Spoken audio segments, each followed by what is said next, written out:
Uh, Today we will discuss the learning outcome 2 of cybersecurity unit.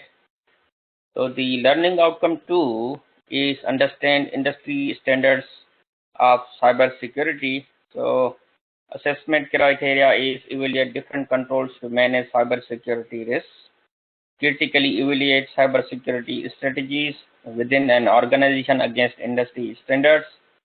The indicative contents are the cyber security management, so which involves the cyber risk management, reducing cyber risks, information risk management regimes, cyber security strategies, identifying security objective, assessing network security threats, dealing with security challenges, tackling cyber crime. So let us start the session with the slides. So LO2. So let us see what the cyber risk management is. The proper cyber security risk management is more than a technology solution. Yeah. So whatsoever you plan to manage risk, it means you have a kind of solid solution against the security risk. Yeah. Obviously, the IT and computer, they are a technology, and again, in order to protect that technology, it's a kind of solution. A company led by its CEO must integrate cyber risk management into a day-to-day operations. So, chief executive officer of the company or anyone who owns the company, a top management must make sure that risk management regarding the cyber attacks should have been done on the daily basis. Like it could be any the antivirus checks, it could be any firewalls, any regular updates about the virus definitions, because you'd never expect any change. I mean, whenever you think that your computers, your security firewalls, your antiviruses are up to date, but even after a minute, a new type of crime or hack or any virus can be introduced and it could be harmful. So that's why it's been recommended that it's a day-to-day operation to get yourself updated regarding the risks involved into the cyber. Additionally, a company must be prepared to respond to the expected cyber incident, restore normal operations, and ensure that company assets and the company's reputations are protected. Why they need to be prepared? Because you never know that any computer, any resource can get attacked. So what would you do if that would happen? Would you lose everything, or you should have already a backup plan so that you should be able to restore the operations as well as the data? For example, the backup could be secured maybe daily, maybe hourly, maybe every minute, maybe every second. Yeah. So your company, your information system should have a capability to respond to any cyber incident and should be able to recover immediately. That's the best possibility, so that nobody should suffer. For example, if there is a bank, yeah, and any virus comes into the bank, then it shouldn't be the case that the virus could damage that much in a way that all the accounts could be damaged. No, that won't be the best case. Probably when there used to be the online banking in earlier days, then the hackers or the cyber attacks could really damage everything.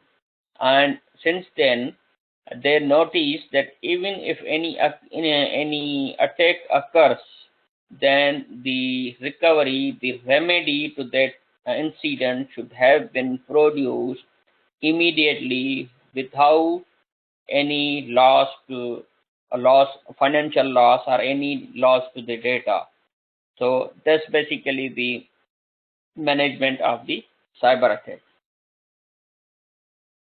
Most experts recommend that businesses must have a strategic approach to cybersecurity. So you should have a strategy always in order to cope with the cybersecurity risks. A comprehensive cybersecurity plan needs to focus on the key areas such as prevention, resolution, and restitution. So prevention is basically you should have some policies, solutions, and procedures need to put in a place to reduce the risk of attack. So if you try to avoid from any damage, then the main thing is the prevention. You try to prevent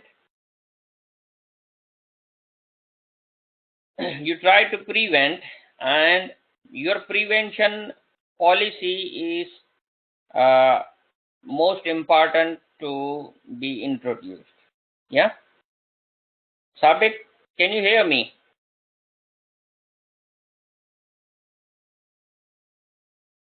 Right. The next is resolution. So in the event of any security breach, plans and procedures need to be in place to determine the resources that will be used to remedy a threat. Yeah. So if you are prepared, if you have some prevention solutions already to minimize the risk, and even if anything happens, then you should have some remedy to resume the operations, so that you should get a minimal damage. And restitution is the companies need to be prepared to address the happening of a security threat with their employees and customers to ensure that any loss of trust or business is minimal and short-lived. Yeah. So you should make sure self that you try to get prevented. If anything happens, then you should have some remedy. And restitution is that even if anything happens, then you should be able to communicate your employees, your customers, that is fine and nothing would go wrong. That's just a kind of short-lived attack and would be recovered very soon. Like, that's kind of a business uh, uh, business strategy. So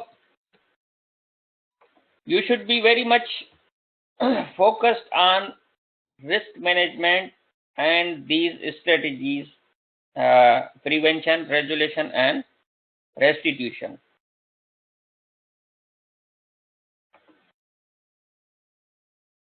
Now, reducing cyber risk. Cyber is related with the computers and information technology. Now the question arises that how you can really reduce cyber risk. So 5 ways to reduce cyber risk, maybe more, maybe with the passage of time you can have more opportunities and ways to reduce the risk. Then you should be able to follow 5 ways.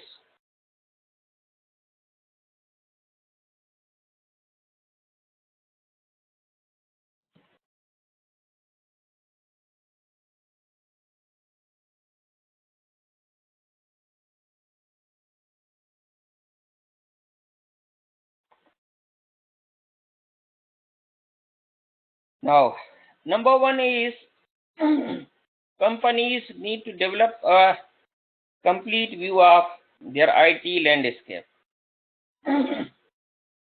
Sabit, I'm not sure that whether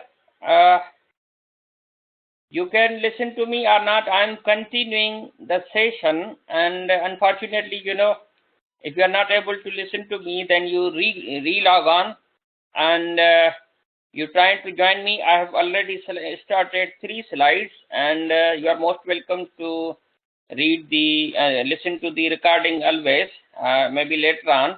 But let me go through, and as discussed earlier, that I would continue my recording, and once I will finish, then you can ask the questions, and hopefully the few slides that I have already started, you should be able to listen to those. So, 5 ways to reduce the cyber risk. Companies need to develop a complete view of their IT landscape. It should be a kind of comprehensive view, like what you have. This requires an all or nothing approach, since any risk that remains unnoticed in one of the areas threatens the security of all the other areas of concerns.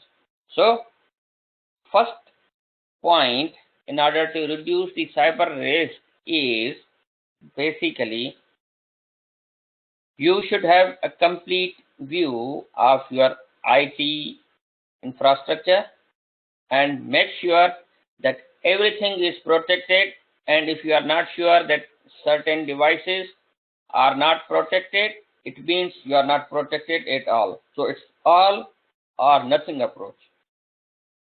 Second, automation of enterprise security and compliance is a must, as manually created spreadsheets scream a lack of institutional control. Programming should allow the generation of required information as well as map any discovered IT risks, all in compliance with regulatory control requirements. Automation of security and compliance. What you need to do, the way you want to protect yourself, you want to protect your network according to the regulatory compliances. What the law, according to the law, how you should be secured, that needs to be automated. It shouldn't be the case that if anything has to happen, then you try to apply anything manually. That shouldn't be the case, but you should be able to apply anything automatically, so that if anything happens, then you should have some kind of regulatory control over the situation. For example, the SSL certificates, when you send any data from your browser to the server, then it is basically sent in encrypted form. When you type your bank details and the browser is sending the data to the server, you get a secure connection. So these are basically security compliances, and they are being governed through the regulatory authorities. The minimum requirement in order to have a certificate that your connection is secure is somehow already explained, maybe in the form of encryption, like 128 bits is the minimum. So number two, that automation of these security measures must have been addressed as compared to manually. Third one is organizing how a company approaches risk provides another way to cut the cost of the implementing a security plan while still coming into compliance. Start with the most obvious risk that can help reduce the largest amount of overall risk and work from there. This allows risk managers to appoint the appropriate team that can work toward elevating the company from the risk. So you should be very much organized that how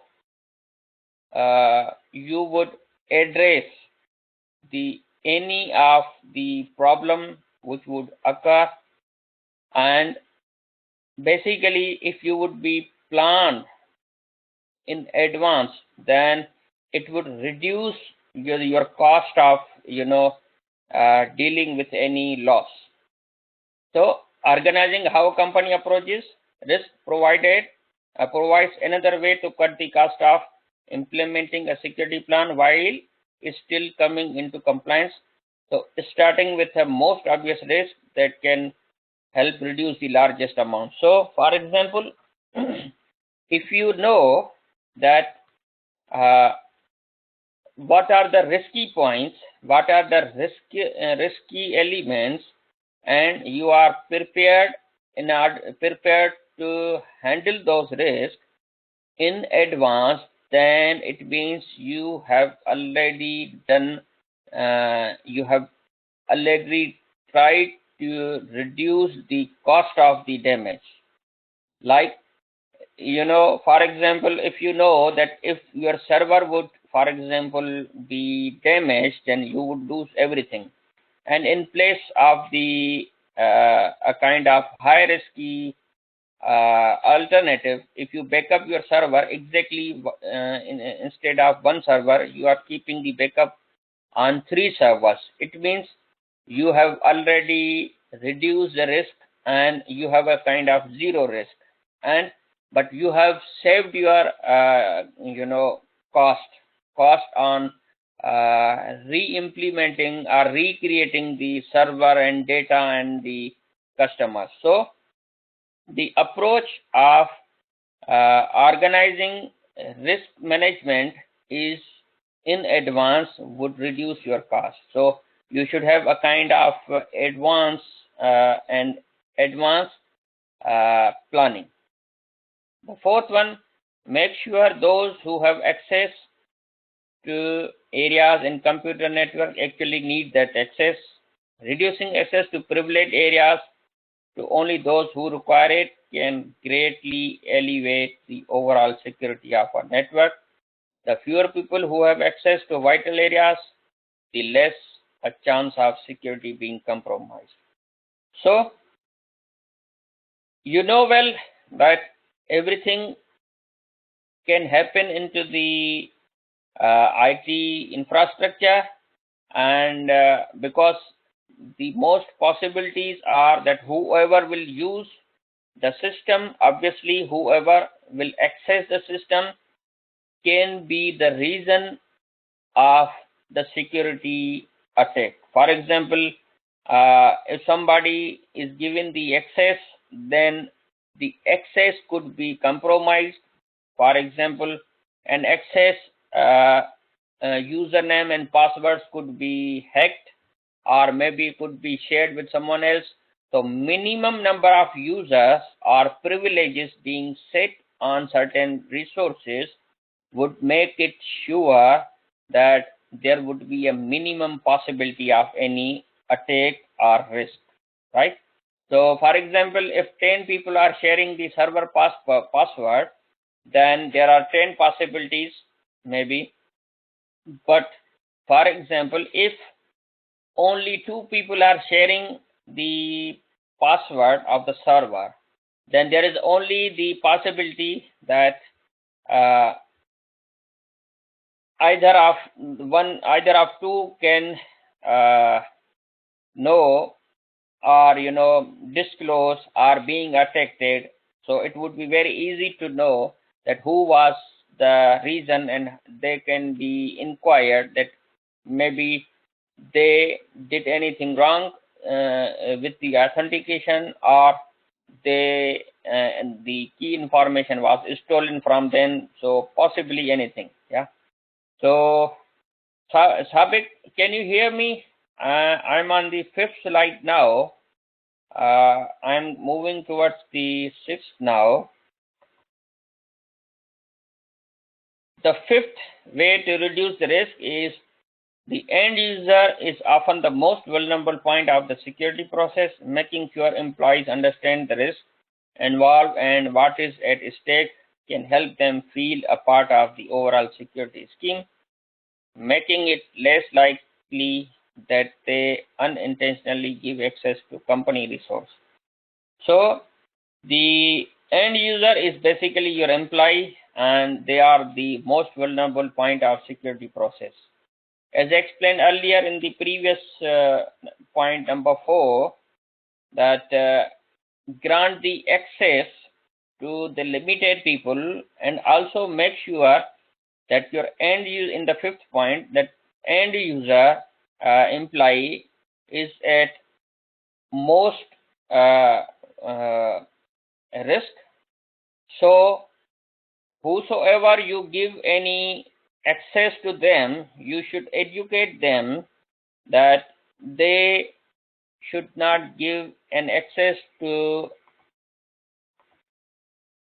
anyone unintentionally or intentionally. Yeah. So we covered the 4 ways to reduce the cyber risk. Yeah. Now we'll move to the next topic, which is information risk management regimes. Yeah. So regime is basically a government, especially an authorization, authoritarian one, or a system or ordered way of doing things. Yeah. So how would you be doing information risk management regimes? Like what would you be doing? What things you would be doing to information risk management? What strategies you will be doing to the strategies?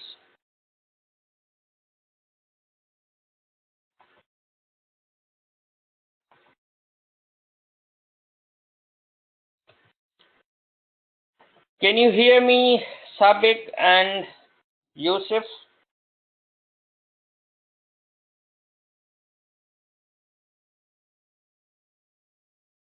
So I continue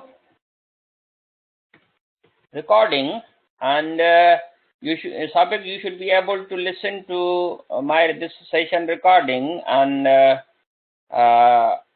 you can ask any questions via email from the session. So let me continue, and once I will finish, then I will contact you.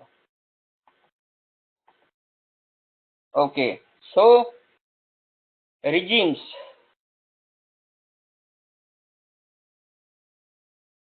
Risk management regimes establish a governance framework. One of the regime that a governance framework needs to be established that enables and supports a consistent and empowered approach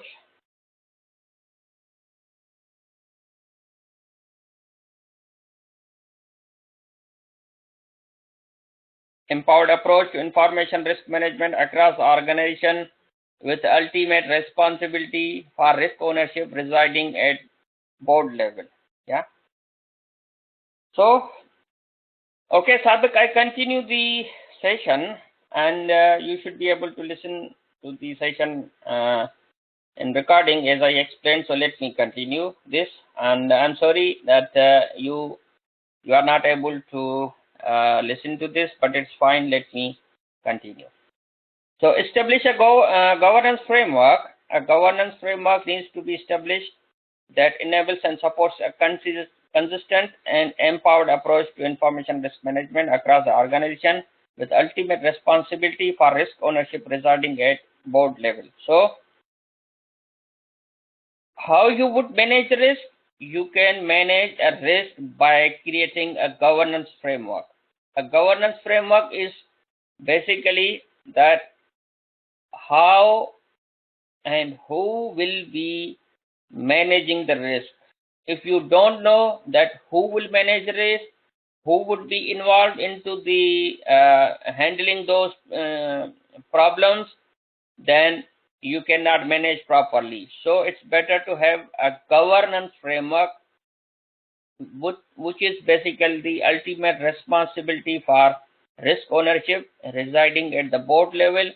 For example, the network security administrator, he would be responsible. So for anything happens, and he would be responsible to explain that what had happened and what was the solution, why it happened. So that framework is most important. Determine the organization's risk appetite, how you would digest the risk, what is the capability, capability that you can deal the risk. So agree the level of the information risk the organization is prepared to tolerate in pursuit of its business objectives and produce a risk appetite statement to help guide information risk management decisions throughout the business. Yeah. So you should be well prepared as well that at what level you can tolerate the risk. Basically, we are studying the risk management regimes that what you can do, you should have a governing framework, you have a body, you have a team of people whosoever, what they can do is basically their group and their responsibility. Your organization should know the appetite of the risk, that how much risk you can afford to tolerate and how you can provide a remedy to it and how the management would take the decision. Yeah. Maintain the board's engagement with the information risk. So as explained earlier that there can be a board, a kind of jury, a kind of group of people uh, for taking the responsibility. The risk to the organization information access from a cyber attack should be a regular agenda item for the board discussion. Yeah. As explained earlier that there should be a governing framework, there should be kind of risk appetite, and the third one is that the board should be engaged with the information risk on the regular basis and the regular agenda. Like, for example, if it is a bank or if it is a financial institution, then the talks about the cyber attacks, which might be running every time and which can happen at any time, and the severity of the attacks could be increased day by day, then probably it shouldn't be the case that you should have discussions in order to protect the your company's data weekly or monthly, but maybe you can have a team of a board which should discuss daily, or maybe they permanently, that's the only job of their board, to focus on the risk management. Yeah. To ensure senior ownership and oversight, the risk of the cyber attack should be documented in the corporate risk register and regularly reviewed. Entering into knowledge sharing partnership with other companies and law enforcement can help you in understanding new and emerging threats that might be a risk to your own business, and also to share mitigations that might work. So mitigation is reduce the risk. Yeah. Whatsoever the risk is, you should ensure that you have seen the risk, you know the risk, you point out the risk, you register the risk, and you review the risk, everything into the knowledge. For example, what happens when the security guards in normal apartments or buildings, when they do their job, they have a register of incidents. They note down anything which happened or can happen. They have to notify into their register that, for example, a particular portion of the building is not safe. Then it is their responsibility to note down into the register for the management to take the notice of. And so that's basically about to maintain the board's engagement with the information risk. So that's also a regime to do something regarding the risk management. Produce supporting policies, a comprehensive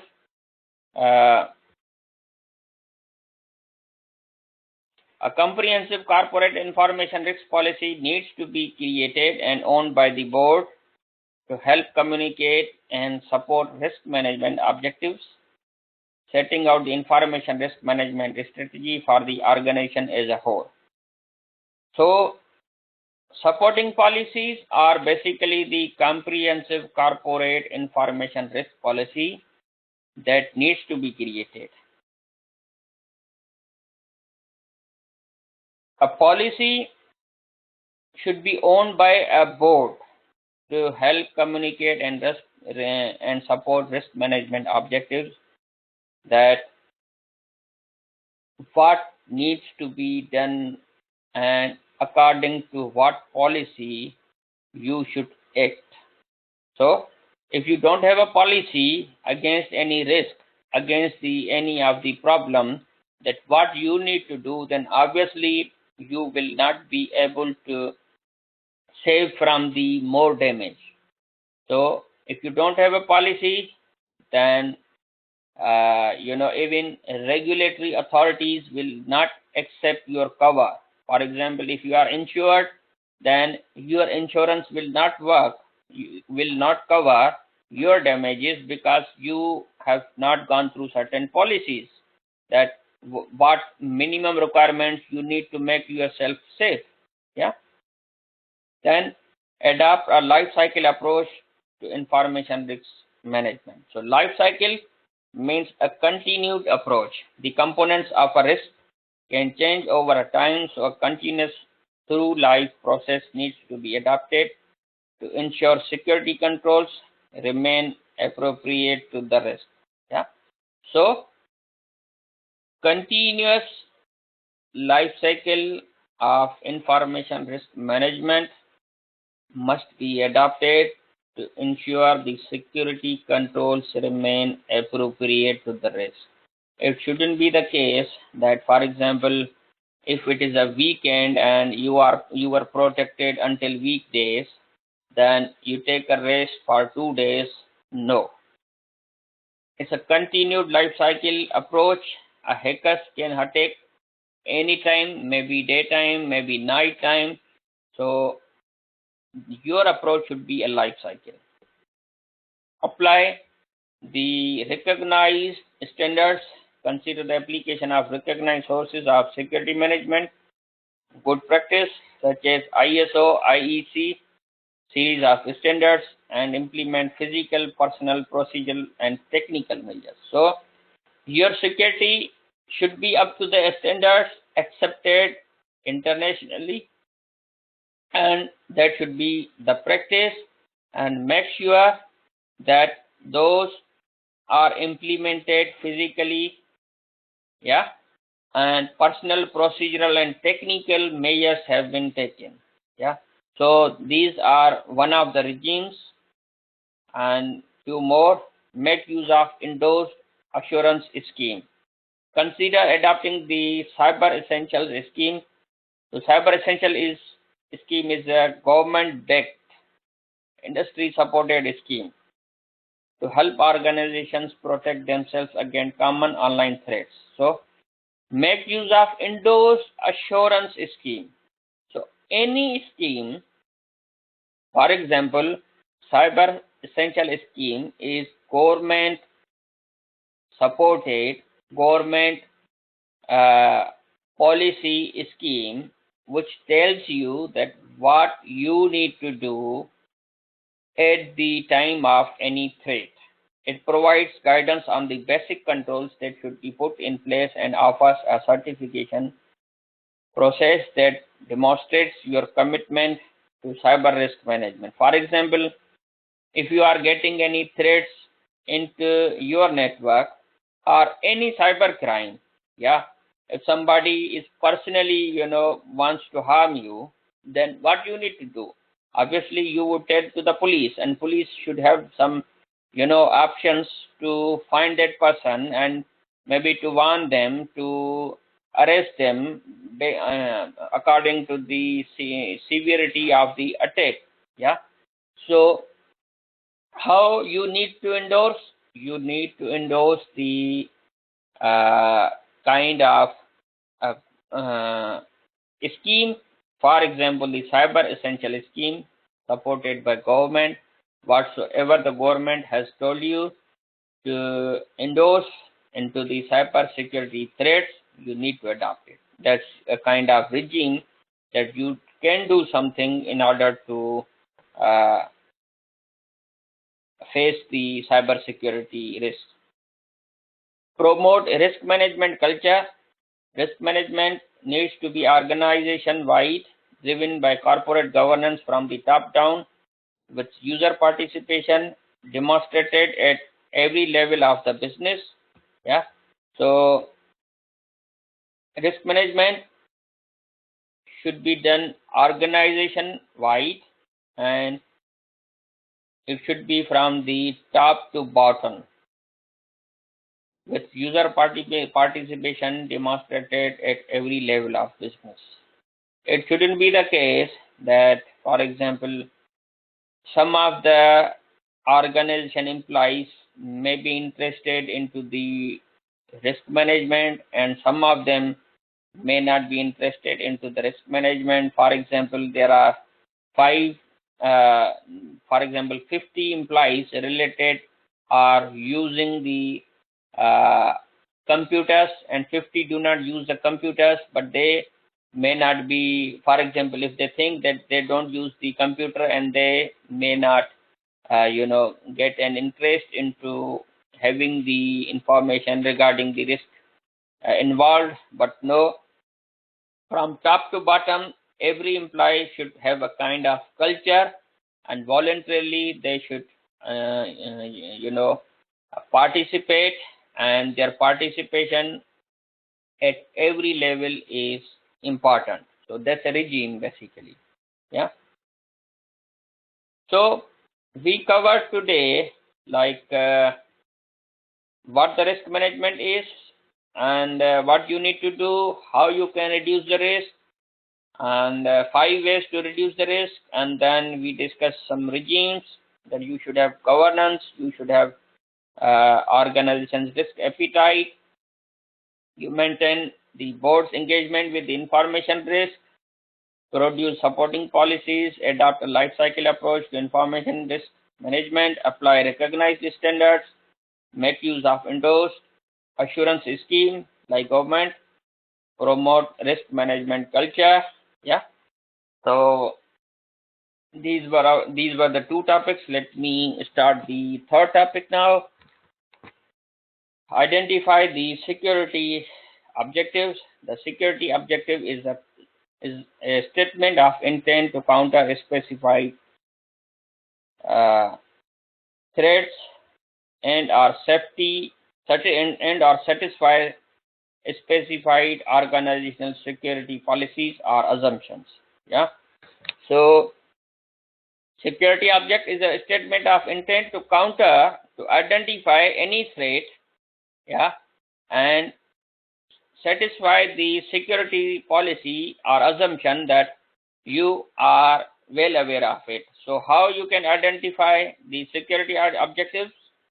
The business or project management leadership, in concert with the software development and quality assurance teams, all need to understand the security objectives. What are the objectives? To facilitate this, start by breaking down the application security objectives into the following categories, like identify, does the application protect user identity from abuse? Are there adequate controls in place to ensure evidence of identity is required for many banking applications? So security objectives includes that you should be able to identify whosoever the user wants to use the system, their identity needs to be identified. Their identity needs to be identified, like whoever is using, they should be well known. Second is financial objective, assess the level of the risk organization is prepared to absorb in remediation as a potential financial loss. So another objective of security is that your financial level must be uh, known, and you should be able to know that at what kind of risk you can absorb.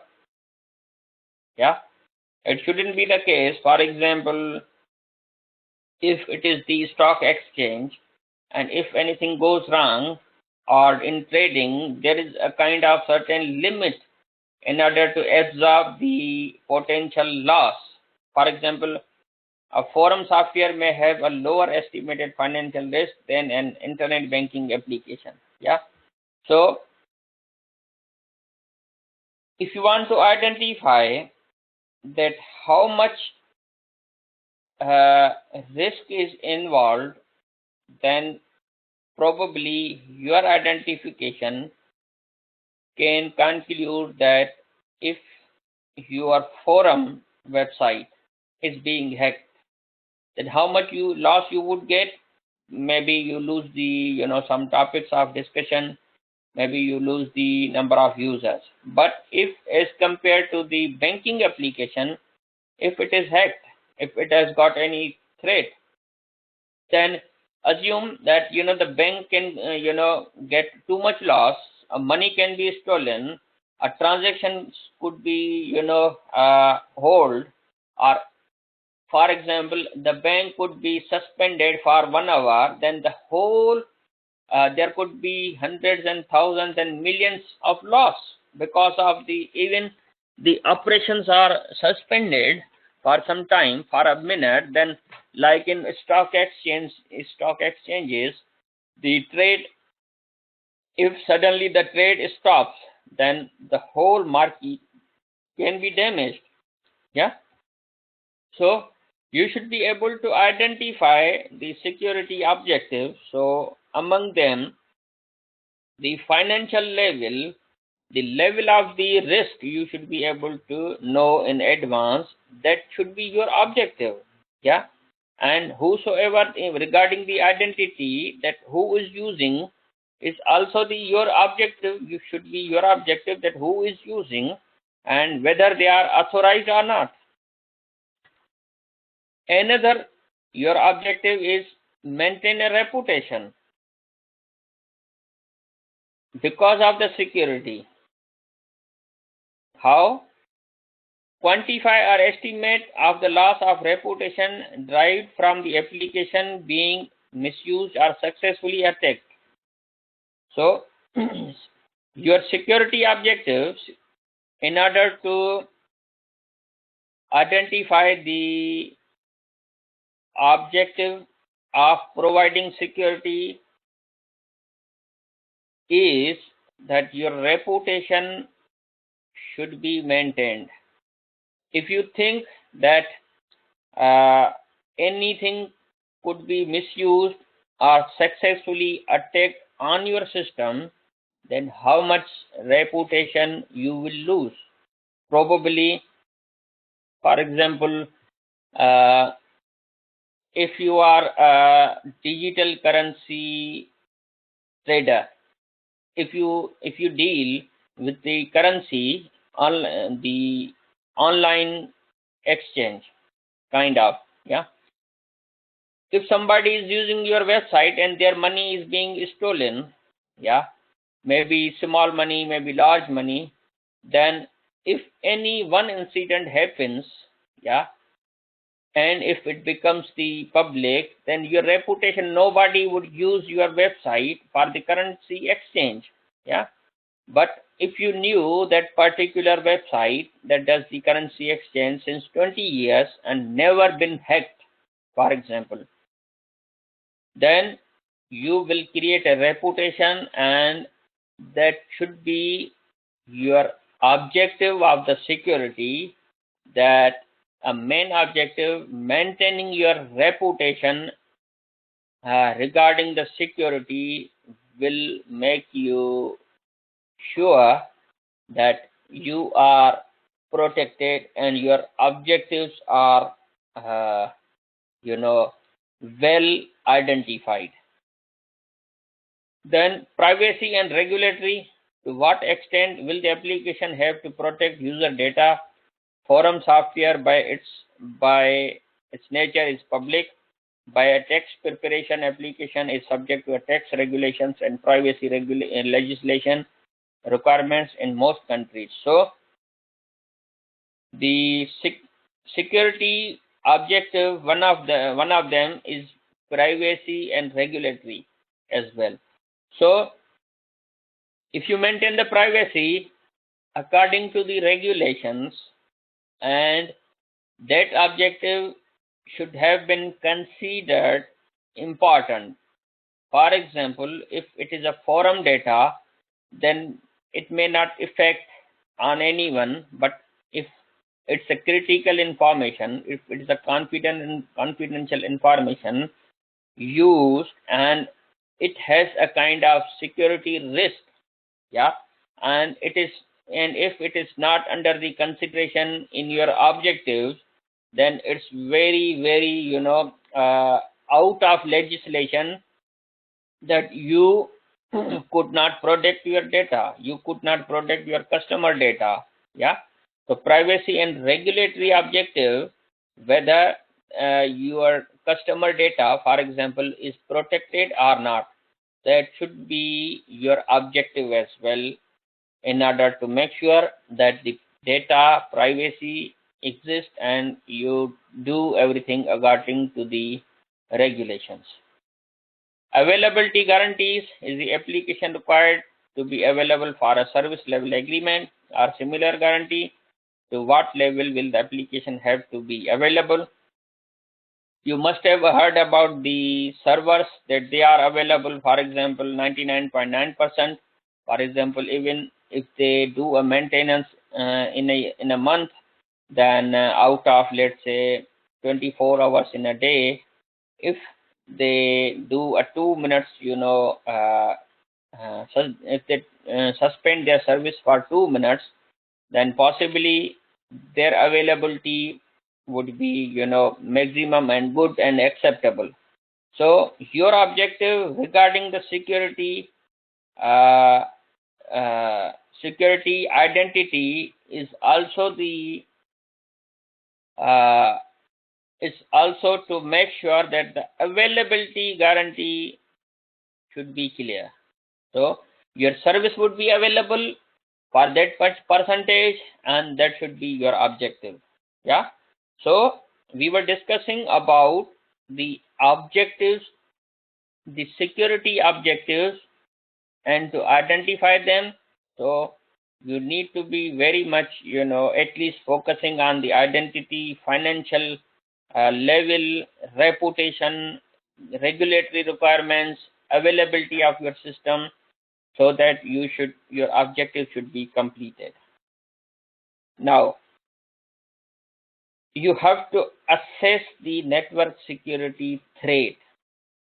You want to know that what the risk is and how much the risk is. The objective of the risk assessment is to understand the existing system and environment and identify risk through analysis of information and data collected. By default, all relevant information should be considered during network security assessment, such as, so if you want to assess, if you want to check whether the threat is and how much severe it is, so you should consider the following things as mandatory: security requirements and objectives. For your assessment, you should know that how much is the security requirement and objective within your organization, whether it is strict or not whatsoever, but you should be able to know what is the requirement. System or network architecture and infrastructure, such as network diagram showing how assets are configured and interconnected. Yeah. So if you want to assess the risk, that how much the risk is involved, whether you are secure or not, you should be able to know the system or network architecture, because if you don't know that what is the architecture or the infrastructure of your organization regarding IT, then how you would be able to assess the threat. For example, if you have a company and if you have a building and there are 20 computers connected, it's fine, only that's the office network. But if somebody has given access to next door neighbor and access to the network, maybe via cable or Wi-Fi, then it means you don't know, and if you know, then the one loophole kind of the chance that the other person who's accessing the network outside the building can be the risk. Information available to public or accessible from organization website.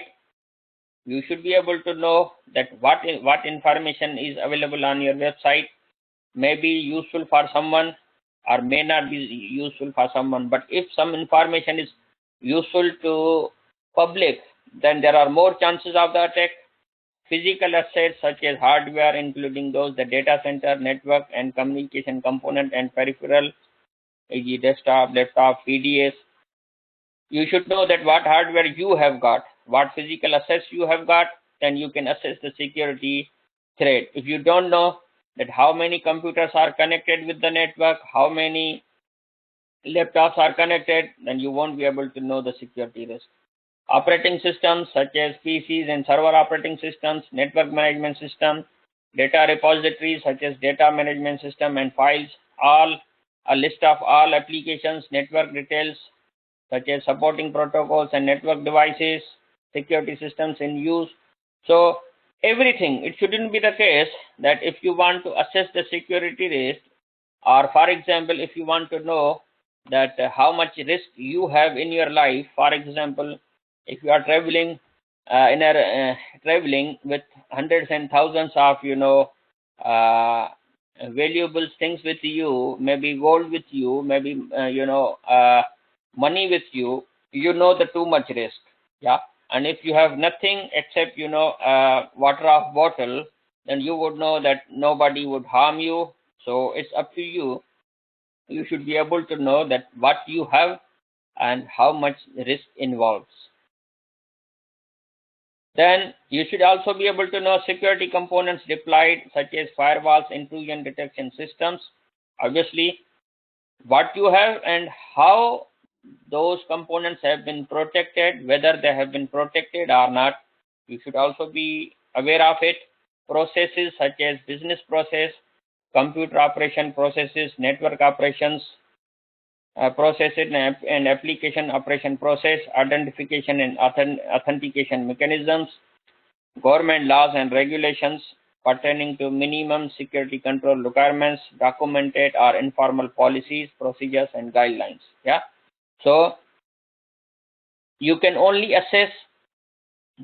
identify the risk to something if you know more about it. If you don't know more about it, then obviously you will not be able to assess well. Dealing with security challenges. How you can deal with the security challenge? By using encryption from end to end. For example, when you use the website, you normally use the HTTPS protocol into the that's automatically redirected if you are trying to log into the bank. Then instead of using HTTP, here HTTPS is used. So there is a more but important requirement that your data should have been sent using the digital certificate, that's called the HTTPS hypertext transfer protocol secure, which uses the certificate. So that's the one suggestion in order to deal the security challenge. If you don't use the end-to-end encryption, then you are not dealing well. And your applications, if it is not the browser, your applications should have end-to-end encryption from within the application. So encryption is basically what the message you sent, it should be translated into another message and should be decrypted at the other end. Then data authentication should be there. No any unauthorized person should be able to use the data. You should be able to, if you have any problem in your hardware, then you should solve it. That would help you deal with the security challenge. Manage updates, regularly update your software, assess and manage risk. Whatever the risk is involved, you deal with it. Limit device to device communication. So you should be able to know that what devices you are connected with. It shouldn't be the case that for example, one computer is connected with too many computers without any reason. However, it is only required to be connected with one or two users. Retain control over your IT infrastructure. You should have a full control on your IT infrastructure. It shouldn't be the case that, for example, some of the devices are not accessible and maybe they have usernames and passwords, or maybe they are outside the building. It shouldn't be the case. So some of the links are given here. You can see more dealing with the challenges, security challenges, and the challenges and the remedies could be changed, modified from time to time. Then tackling a cybercrime, that how you would tackle the cybercrime. Normally you can taking the threat of a cybercrime requires a broad-based strategy that recognizes the diversity of offenses, actors, and motivations. It requires the right balance between the 4 P's. For example, you pursue, yeah. So what is basically the serious and organized crime strategy? You pursue, prevent, protect, and prepare. Critically requires close working between law enforcement, government, and international partners and industry. So how you can tackle any cybercrime? That needs to be